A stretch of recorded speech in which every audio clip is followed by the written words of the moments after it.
سورہ الاعراف رکوع نمبر 8 تلاوت. لقد ارسلنا نوحا الى قومه فقال يا قوم اعبدوا الله ما لكم من اله غيره اني اخاف عليكم عذاب يوم عظيم. قال الملأ من قومه انا لنراك في ضلال مبين. قال يا قوم ليس بي ضلالة ولكني رسول من رب العالمين ابلغكم رسالات ربي وانصح لكم واعلم من الله ما لا تعلمون. عجبتم من جاءكم ذكر من ربكم على رجل منكم لينذركم ولتتقوا ولعلكم ترحمون. فكذبوه فأنجيناه والذين معه في الفلك وأغرقنا الذين كذبوا بآياتنا إنهم كانوا قوما عمين.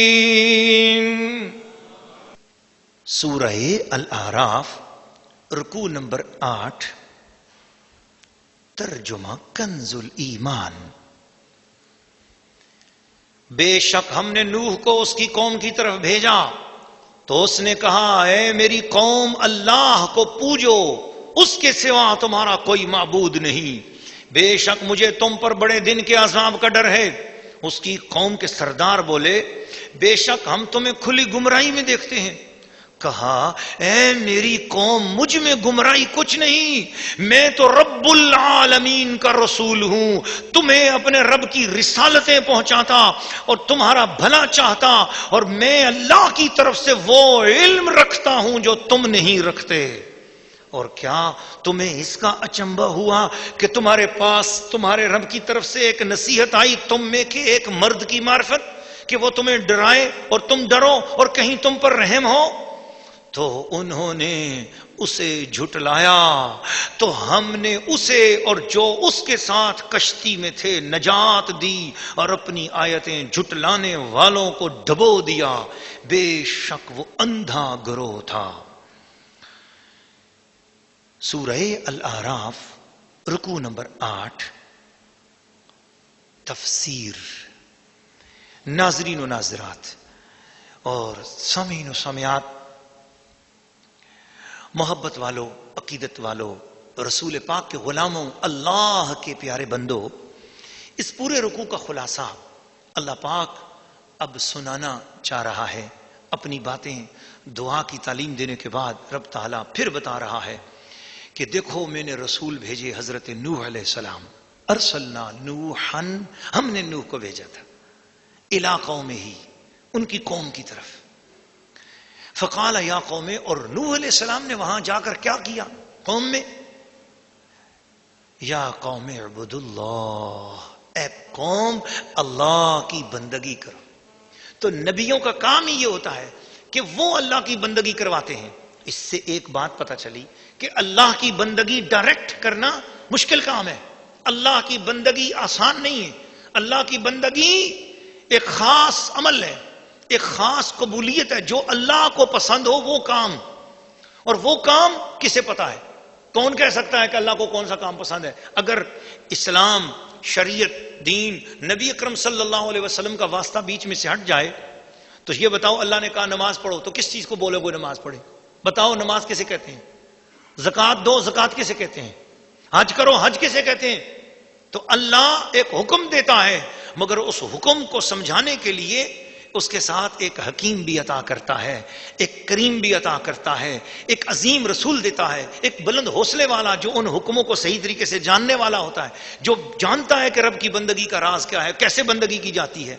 تو فرمایا میں نے سب سے پہلا جو رسول بھیجا، آج اس پہلے رسول کی بات سنا رہا ہے رب کریم. وہ پہلے کائنات کے اولین رسول حضرت نوح علیہ السلام ہے. حضرت نوح علیہ السلام سے پہلے حضرت آدم علیہ السلام گزرے، حضرت ادریس علیہ السلام گزرے. اس میں لکھا ہوا ہے، حضرت صدر اللہ فاضل نے اس پر بیان فرمایا کہ حضرت نوح علیہ السلام کے والد کا نام حضرت سیدنا لامک رضی اللہ تعالیٰ عنہ ہے، اور حضرت سیدنا لامک رضی اللہ تعالیٰ عنہ کے والد کا نام حضرت متوشلخ ہے، اور مت و شائخ بھی ان کا نام مبارک آتا ہے رضی اللہ تعالیٰ عنہ. اور حضرت مت و شائخ رضی اللہ تعالیٰ عنہ جو ہیں، ان کے والد کا نام حضرت اخنوخ علیہ السلام ہے، اور یہ اخنوخ علیہ السلام وہی ہیں کہ جو حضرت ادریس علیہ السلام ہیں. اور حضرت ادریس علیہ السلام جو ہیں، آپ کو معلوم ہونا چاہیے کہ یہ حضرت شیش علیہ السلام کے صاحبزادے ہیں، اور حضرت شیش علیہ السلام جو ہیں یہ حضرت آدم علیہ السلام کے صاحبزادے ہیں. تو گویا بالکل قریب کے زمانے میں تو نبی تو بنے، حضرت آدم بھی نبی تھے، حضرت شیش بھی نبی تھے، اور حضرت ادریس بھی نبی تھے. مگر اس وقت تک، ابھی تک جو ہے وہ ان ہستیوں کے درمیان یا امتوں کے درمیان یا انسان جتنے زمین پہ پھیل چکے تھے ان کے درمیان کسی قسم کے اختلافات ایسے پیدا نہیں ہوئے تھے کہ جس کی وجہ سے کوئی رسالت دی جاتی اسپیشلی طور پر. وہ حضرت آدم علیہ السلام کی باتیں تھیں، ان باتوں کو حضرت ادریس علیہ السلام نے یاد رکھا ہوا تھا، تو وہ حضرت ادریس علیہ السلام انہی باتوں کو دہراتے تھے. تو یہ ایک خاص بات یہ ہے کہ گویا حضرت ادریس علیہ السلام جو ہے نا، جس بات پر ان کا نام ادریس ہوا، ادریس کہتے ہیں سب سے زیادہ درس دینے والا، تو وہ حضرت آدم کی باتیں کہ وہ کیا کرتے تھے، ان کی باتیں، حضرت حوا کیا کرتی تھیں، تو وہ حضرت شیش کیا کرتے تھے، وہ باتیں اپنے سامنے بیٹھنے والوں کو درس دیتے. پھر آہستہ آہستہ اختلافات شروع ہوئے. جب اختلافات شروع ہوئے تو اللہ پاک نے حضرت نوح علیہ السلام کو ان اختلافات کو دور کرنے کے لیے اور حق رستہ سمجھانے کے لیے نازل فرمایا، تو ان کے اوپر کتاب بھی نازل فرمائی. تو یہ پہلے رسول حضرت نوح علیہ السلام ہوئے. تو ان کی بات بتائی جا رہی ہے کہ ان کو ہم نے بھیجا اور انہوں نے عذاب سے ڈرایا اور خدا کی بات بتائی، اللہ کی بندگی کی بات بتائی. تو اس سے پتا چلا کہ اللہ کی بندگی کی بات نبی کے ذریعے پتا چلتی ہے، اور بندگی وہی ہے جو نبی کے ذریعے ملے. اور دوسری بات یہ کہ ما لکم من الہ غیرہ، اللہ کے سوا تمہارا کوئی الہ نہیں. معبود، مطلوب، مقصود صرف اللہ ہے، اللہ کے سوا کوئی اور خدا نہیں. یہ تعلیم پہلے رسول کی تھی اور یہی تعلیم ہر رسول کی ہے. اب قوم کے بڑے امیر لوگوں نے حضرت سیدنا نوح علیہ السلام کو جھٹلایا، ان کی باتیں نہیں سنی. اللہ پاک نے نتیجہ بتایا، فرمایا فکذبوہ، انہوں نے جھٹلایا میرے رسول کو، میرے رسول کی گستاخی کی، میرے نوح کی گستاخی کی. پھر کیا ہوا؟ فرمایا فانجیناہ، ہم نے نوح علیہ السلام کو بھی نجات عطا کی ان گستاخوں سے اور بچایا. والذین معہ، اور جو نبی کے دامن سے لگے ہوئے تھے ہم نے ان کو بھی نجات دی. اشارہ کیا لوگوں، خدا کے عذاب سے اگر بچنا ہے تو دو ہی صورتیں ہیں. ایک صورت یہ ہے کہ میری بات مان لو اور میرے نبیوں کی تعظیم کرو، دوسری صورت یہ ہے کہ میرے نبیوں کے ساتھ لگ جاؤ، میرے نبیوں کے ساتھ لگ جاؤ. بس جو میرے نبیوں کے ساتھ لگ جائے گا، ان کی کشتی میں بیٹھ جائے گا، ان کے دامن میں آ جائے گا، ان کے سلسلے میں آ جائے گا، وَأَغْرَقْنَا الَّذِينَ كَذَّبُوا، وہ تو بچ جائے گا. اور جو جھٹلائے گا وہ کتنے بھی بڑے پہاڑ پہ چڑھ جائے، آخر اس کو میں غرق کر دوں گا، ڈبو دوں گا.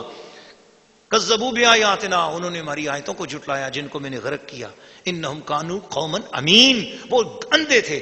مجھے بتاؤ کیا نوح علیہ السلام کی ساری قوم اندھی تھی؟ ارے آنکھیں تھیں ان کی، مگر اللہ پاک فرماتا ہے وہ آنکھ جو میرے نبی کی عظمت نہ دیکھے، وہ آنکھ جو میرے نبی کی فضیلت نہ دیکھے، وہ آنکھ میرے نبی کو جو اپنے جیسا دیکھے، وہ آنکھ آنکھ ہی نہیں ہے، وہ اندھی ہے. آنکھ وہی ہے کہ جو میرے نبی کی طرف دیکھے اور یوں کہے کہ تیری نسل پاک میں ہے بچہ بچہ نور کا، تو ہے عین نور، تیرا سب گھرانہ نور کا. جو دیکھے تو یوں کہے صبح طیبہ میں ہوئی بٹتا ہے باڑا نور کا، صبح طیبہ میں ہوئی بٹتا ہے باڑا نور کا. صدقہ لینے نور کا آیا ہے تارا نور کا. تاج والے دیکھ کر تیرا امامہ نور کا، تاج والے دیکھ کر تیرا امامہ نور کا. سر جھکاتے ہیں الہی بول والا نور کا.